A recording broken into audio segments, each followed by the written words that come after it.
It is getting clearer now that when the urban dwellers use charcoal, they are unaware of their contribution to deforestation. Today, Uganda's forest cover is at 8%, a big drop from 24% of the country's total area in 1994. Urban areas, especially Kampala, are the major consumers of charcoal. This is where there's a high demand, which is shown in the correlation between the rise in urban population to fast rate at which forests are disappearing. In Kampala, Moses Sembalala of Mutungo, a Kampala suburb, has been trading in charcoal for 10 years.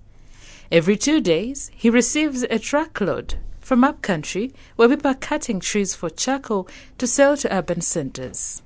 Referred to as black gold by Kampala traders, charcoal has become more profitable than the forests, where trees are being indiscriminately cut down to make it. For the rural population, where the last few trees and forests are remaining, charcoal trade is an opportunity to earn an income.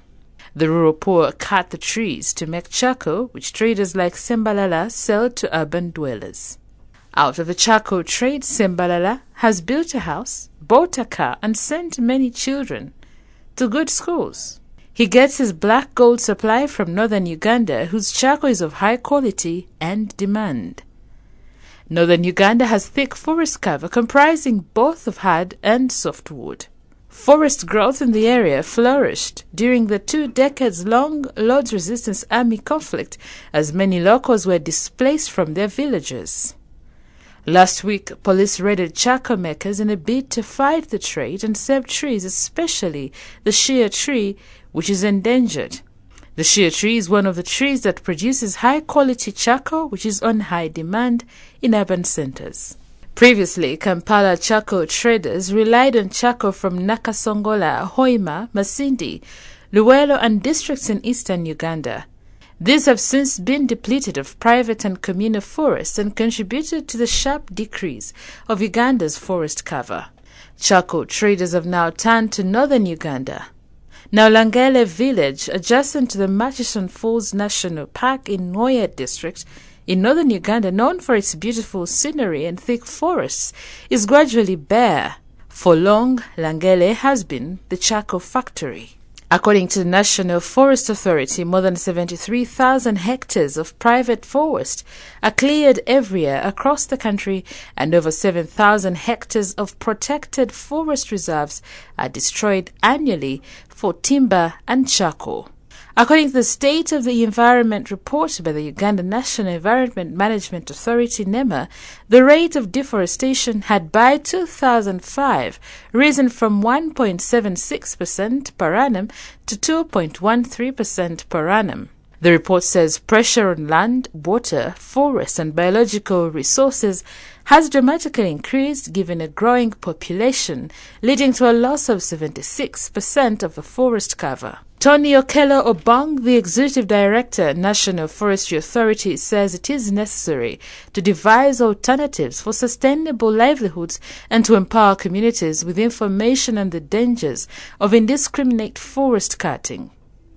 Obong says without a viable alternative source of energy, it is clear that charcoal and wood fuel will remain the dominant sources of energy.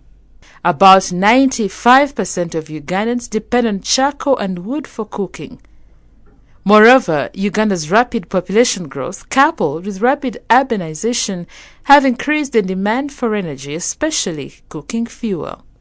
The growth in energy demand has not been matched by a corresponding growth in supply of alternative sources of fuel, such as hydroelectricity, which is the cheapest and most convenient alternative source of energy for cooking.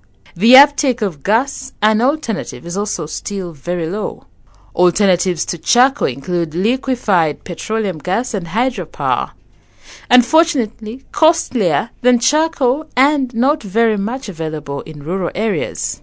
However, there are signs that some urban dwellers are beginning to use gas.